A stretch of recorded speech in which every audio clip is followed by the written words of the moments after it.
I think a lot of what we're trying to do in this game is, you know, from the character classes to the guns to the loot. You know, Borderlands is really about the loot, and it's really about the mechanic, you know, of leveling up and getting new gear. And you know, just by focusing a lot more on the actual gun content creation, making those really interesting and fun, and a new thing around every corner, and new loot and enemies and environment. You know, I think focusing and doubling down on what our core was, you know, designing the best characters and guns and environments we could to make the loop as, you know, interesting as possible. The guns this time around are so much better from a visual design standpoint, you know, from an interest, like they look different, they do different things, and you know, just I think that part, the loot, there's a lot more gear that's dropped, from class mods to shields to grenades.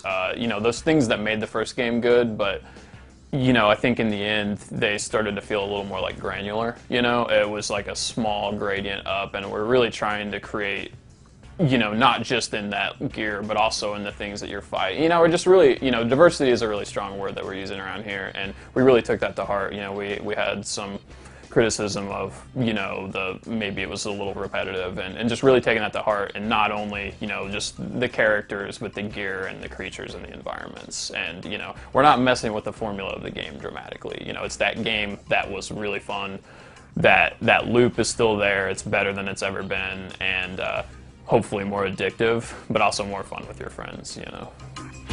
Claptrap is definitely around. You know, you know, at the moment, he's just got a little more, he's a little further back, you know, and not so in the limelight now, but he's definitely there. And fans of Claptrap will definitely be excited when they, you know, see what he's been up to and what's going on with him. I mean, we're not talking about like all of the other character classes right now, but you know, there's definitely people that enjoyed things that they did in the first game will definitely find things to enjoy in this.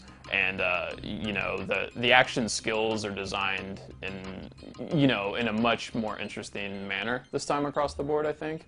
And I think that it's not just about hitting this button and doing this. It's, you know, there's just as many passive skills as there were, and just other things that complement the skills of the other characters and stuff. So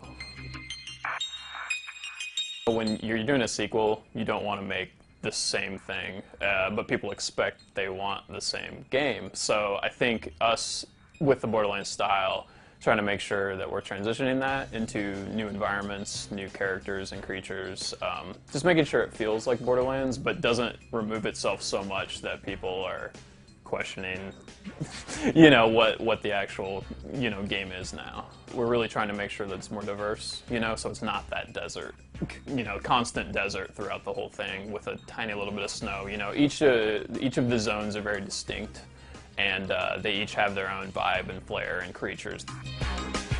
The concept of the Iridium is something that kind of evolved after the vault had been opened, and it is used in a variety of ways, from currency to, you know, enhancing things or mutating things.